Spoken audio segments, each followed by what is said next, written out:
নমস্কার বন্ধুরা, গোপলু কিচেনে আপনাদের সবাইকে স্বাগত জানাই। আজকের আমার রেসিপি পুরীর বিখ্যাত রসালো খাজা। এই মিষ্টিটা আশা করি আপনারা সবাই দোকানে গিয়ে অথবা পুরীতে গিয়ে একবার হলেও খেয়েছেন। আজকে তারই রেসিপি আপনাদের সাথে শেয়ার করব, তাই ভিডিওটা স্কিপ না করে সম্পূর্ণ দেখতে থাকুন। সাথে থাকবে অনেক টিপস, যেগুলি ফলো করলে আপনিও খুবই সহজে একদম দোকানের মতো পারফেক্ট রসালো খাজা বাড়িতেই বানিয়ে ফেলতে পারবেন। তার জন্য লাগবে 3 কাপ ময়দা। বেসিক্যালি মিষ্টি দোকানে খাজা ময়দা দিয়েই বানানো হয়ে থাকে। আর এর মধ্যে 1/4 টিস্পুনের মতো লবণ দিয়ে দেব, আর দিয়ে দেব 3 টেবিল চামচ ঘি। মিষ্টির দোকানে কিন্তু এই মিষ্টিটা ডালডা অথবা ঘি দিয়ে বানানো হয়ে থাকে। বাড়ির জন্য যেহেতু বানাচ্ছি, সেই জন্য এই মিষ্টিটা আমি ঘি দিয়েই বানাবো, তাহলে কিন্তু এর স্বাদ খুবই ভালো হবে। আর আপনারাও চেষ্টা করবেন সাদা তেল দিয়ে না বানিয়ে ঘি অথবা ডালডা দিয়েই এই মিষ্টিটা বানাতে। এবার এই সমস্ত উপকরণকে শুকনো অবস্থাতে ভালো করে মেখে নেব। কিছুক্ষণ মাখানোর পরই দেখতেই পাবেন হাত দিয়ে এভাবে মুঠো করা যাচ্ছে, তাহলেই বুঝতে পারবেন ময়ামটা একদমই পারফেক্ট দেওয়া হয়েছে। এবার জল দিয়ে এটিকে একটা ডোয়ের আকারে তৈরি করে নেব।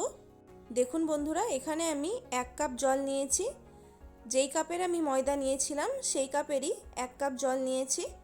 জলটা অল্প অল্প করে দিয়ে ডোটা তৈরি করে নেব।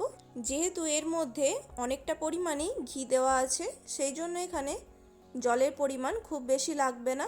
দেখুন বন্ধুরা, আমি এখানে কিন্তু 3 কাপ ময়দা নিয়েছিলাম, আর আমার এখানে জল লাগছে 1 কাপ।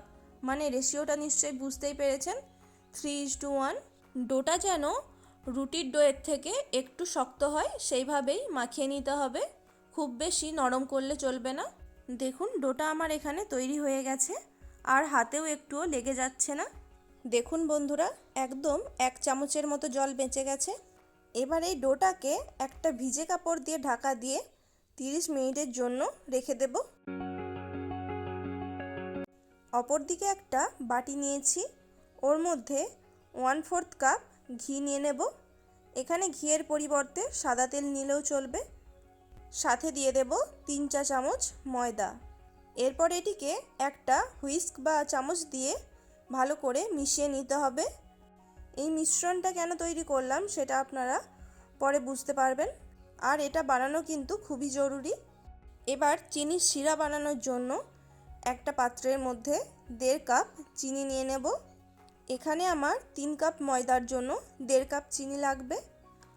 আর এর মধ্যে দিয়ে দেব 1 কাপ জল। এই মিষ্টির জন্য শিরাটা কিন্তু একটু ঘন বানাতে হবে। নর্মালি রসগোল্লা বা পান্তুয়ার জন্য মিষ্টির রসটা যেরকম হয় তার থেকে একটু ঘন বানাতে হবে। চিনিটা যখন গলতে শুরু করবে, ওর মধ্যে 1/2 চামচের মতো লেবুর রস দিয়ে দেব। লেবুর রস দিলে এখানে শিরাটা ঠান্ডা হওয়ার পরও জমবে না, ঠিক একই রকম অবস্থাতেই থাকবে। এবার একটু ফ্লেভারের জন্য 1/4 টিস্পুন এলাচের গুঁড়ো দিয়ে দেব, আর সাথে দিয়ে দেব 1 চিমটের মতো কেশর। বাড়িতে যদি কেশর থেকে থাকে তবেই কেশরটা এখানে ব্যবহার করবেন, না হলে এটি দেওয়ার কোনোই দরকার নেই। প্রায় 5 মিনিটের মতো ফুটিয়ে নেওয়ার পর হাত দিয়ে এরকম একটু দেখবেন, যদি তার বা সুতোর মতো এইরকম টান টান হয়ে যায়, তাহলে বুঝতে পারবেন যে রসটা একদম পারফেক্ট তৈরি হয়েছে। তখন গ্যাসের ফ্লেমটা অফ করে ঢাকা দিয়ে রেখে দেবেন। এদিকে আধ ঘন্টা পর ডোয়ের ওপর থেকে ঢাকাটা সরিয়ে নিয়েছি। এটিকে হাত দিয়ে একটু ডলে ডলে মাখিয়ে নেব, আর একটু মাখিয়ে নেওয়ার সাথে সাথে এটিকে রোল আকারে তৈরি করে নেব। খাজাগুলো বানানোর জন্য প্রথমে আমাকে লেচি কেটে নিতে হবে, ঠিক রুটির মতো। তার জন্য ডোটাকে রোলের মতো বানিয়ে নিয়েছি। এবার লেচি কাটার জন্য একটা ধারালো ছুরি নিয়ে নেব। লেচিগুলো যেন প্রায় ইকুয়াল হয়, সেই জন্য ছুরি দিয়ে এভাবে পিস পিস করে কেটে নিতে হবে। প্রত্যেকটা লেচি একদম সমান না হলেও প্রায় একই রকম হবে। এবার এই লেচিগুলিকে হাত দিয়ে গোল গোল করে পাকিয়ে নেব, ঠিক রুটি বা পরোটার জন্য যেই রকম লেচি পাকায় সেই রকমই। প্রত্যেকটা লেচি বানিয়ে নিয়ে একটা প্লেটে রেখে দেব, আর শেষে একটা লেচি নিয়ে সেটিকে রুটির মতো বেলে নিতে হবে। ওপর থেকে অল্প একটু ময়দা ছড়িয়ে রুটিটা বেলে নেব। এখানে কিন্তু এটিকে একদম রুটির মতো বানালে হবে না, রুটির থেকে যেন আরও পাতলা হয়। খাজা বানানোর ক্ষেত্রে রুটিটা যত পাতলা হবে খাজার লেয়ারগুলো কিন্তু ততটাই পরিষ্কার বোঝা যাবে। এখানে যতটা পরিমাণে ময়দা লাগবে ততটাই দিতে হবে, না হলে রুটিটা ঠিক মতো বেলা যাবে না আর পাতলাও হবে না। ঠিক বুঝতেই পেরেছেন বন্ধুরা, লেচিটা আমার কতটুকু ছিল আর রুটিটা কতটা বড় করে বেলেছি, তার মানে কতটা পাতলা হয়েছে। এই রকমই প্রত্যেকটা রুটি পাতলা করে বেলে নিতে হবে। দেখুন বন্ধুরা, প্লেটটার অপর দিকটাও বোঝা যাচ্ছে এতটাই পাতলা হয়েছে। এবার একটা একটা করে সব রুটি আমি ওই রকম পাতলা করে বেলে নেব।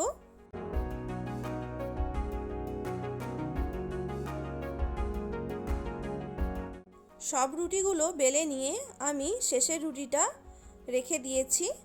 এবার এই রুটির ওপরে ময়দা আর ঘিয়ের যে মিশ্রণটা তৈরি করেছিলাম সেটিকে ব্রাশ দিয়ে লাগিয়ে দেব।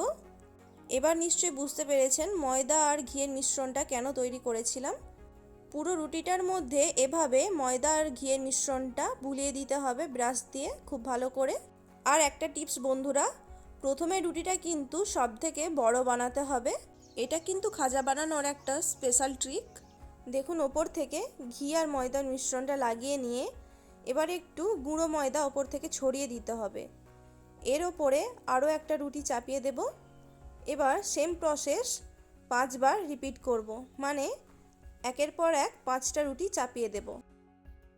আপনারাও চেষ্টা করবেন প্রত্যেকটা খাজার রোল বানানোর জন্য 5টা থেকে 6টা রুটি ব্যবহার করার। এর থেকে বেশি রুটি নিলে রোলগুলো আবার বানানো যাবে না।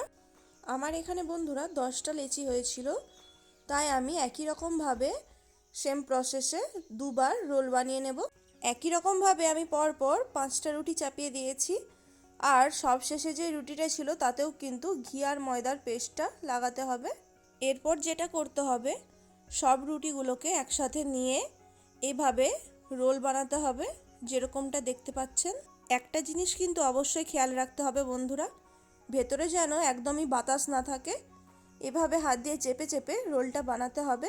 ভেতরে বাতাস থেকে গেলে এগুলি যখন ভাজা হবে তখন কিন্তু মাঝখান থেকে লেয়ারগুলো খুলে যেতে পারে, তাই অবশ্যই খেয়াল রাখতে হবে ভেতরে যেন একদমই বাতাস না থাকে। দেখতেই পাচ্ছেন সম্পূর্ণ রুটিগুলোর রোল বানিয়ে নিয়ে শেষের একটু অংশ আমি বাঁচিয়ে রেখেছি। এবার এই অংশটাতে অল্প একটু জল বুলিয়ে নিতে হবে। এভাবে একটু জল বুলিয়ে নিলে কিন্তু রোলটা বানানোর পর আর খুলে যাবে না। এবারে এই রোলটাকে হাত দিয়ে ঘুরিয়ে ঘুরিয়ে আরও একটু সরু করে নিতে হবে। এবারে এই রোলটাকে একটা ছুরি দিয়ে টুকরো টুকরো করে কেটে নেব, আর দুদিকে ধারের অংশ 1/2 ইঞ্চ করে কেটে বাদ দিয়ে দিতে হবে। তারপরে প্রত্যেকটা খাজা সমান সমান করে কেটে নিতে হবে, যেন প্রত্যেকটা খাজাই একই রকম হয়। দেখতেই পাচ্ছেন বন্ধুরা, খাজাগুলোর লেয়ার কত সুন্দর বোঝা যাচ্ছে এখনই। খাজাগুলোকে এভাবে বানিয়ে নিয়ে একটা রোলিং পিন দিয়ে হালকা হাতে বেলে নিতে হবে। আর লক্ষ্য রাখতে হবে যাতে দুদিকটা সরু থাকে আর মাঝের অংশটা একটু ফোলা ভাব থাকে। ঠিক এইভাবে একই রকমভাবে সবগুলো খাজা এইভাবে বেলে নেব। আর অবশ্যই বন্ধুরা হালকা হাতেই খাজাটা এভাবে বেলে নেবেন, বেশি জোরে প্রেস করে বেলতে যাবেন না, তাহলে লেয়ারগুলো একদমই বোঝা যাবে না। দেখুন বন্ধুরা, এখানে আমার সবগুলো খাজা বেলে নেওয়া হয়ে গেছে। এবার এগুলিকে ভেজে নেব। তার জন্য একটা কড়াইয়ের মধ্যে পরিমাণ মতো রিফাইন তেল দিয়ে দিতে হবে। এখানে কিন্তু তেলের পরিমাণটা একটু বেশি দিতে হবে, কারণ খাজাগুলো ভাজার সময় তেল থেকে ভেসে উঠবে। আর একটা কথা বন্ধুরা অবশ্যই মাথায় রাখতে হবে, খাজাগুলো ভাজার সময় কিন্তু তেলের টেম্পারেচার যেন একদমই বেশি না হয়। গ্যাসের ফ্লেমটা কমিয়ে রাখতে হবে, না হলে বেশি টেম্পারেচার থাকলে খাজাগুলো দেওয়ার সাথে সাথেই লাল হয়ে যাবে আর ভেতরের অংশটা কাঁচাই থেকে যাবে। দেখতেই পাবেন বন্ধুরা 2 থেকে 3 মিনিট পর খাজাগুলো এই রকম তেলের ওপরে ভেসে উঠেছে। একটা চামচ বা খুন্তি দিয়ে খাজাগুলোকে খুব সাবধানে উল্টে দিতে হবে। খাজাগুলোকে ভাজার সময় গ্যাসের ফ্লেমটা একদমই বাড়াবেন না। দেখতেই পাচ্ছেন বন্ধুরা খাজাগুলো কত সুন্দর বড় হয়ে গেছে আর লেয়ারগুলো কত পরিষ্কার বোঝা যাচ্ছে। মাঝে মাঝে কিন্তু খাজাগুলোকে ভাজার সময় এভাবে উল্টে দিতে হবে খুব সাবধানে। দেখুন বন্ধুরা, এখানে খাজাগুলো কিন্তু আমার একদমই ভাজা হয়ে গেছে। এবার এগুলিকে তেল থেকে ছেঁকে তুলে নেব। তেলটা ঝরিয়ে নিয়ে চিনির যে শিরাটা তৈরি করেছিলাম তার মধ্যে খাজাগুলোকে দিয়ে দেব। আর চিনির শিরাটা এই অবস্থাতে একটু গরম করে নিতে হবে। খাজাগুলোকে চিনির শিরার মধ্যে দিয়ে দুদিকে উল্টে পাল্টে মিষ্টির রস লাগিয়ে দেব। এগুলিকে কিন্তু বেশিক্ষণ এই মিষ্টির রসের মধ্যে ডুবিয়ে রাখার একদমই দরকার নেই। দুদিকে ভালো মতো রস লেগে গেলেই এগুলিকে তারপর তুলে নিলেই চলবে।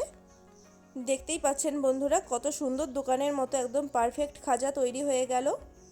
আজকে রেসিপিটা কেমন লাগলো অবশ্যই কমেন্ট করে জানাবেন। ভালো লাগলে ভিডিওটিতে একটি লাইক করে দেবেন।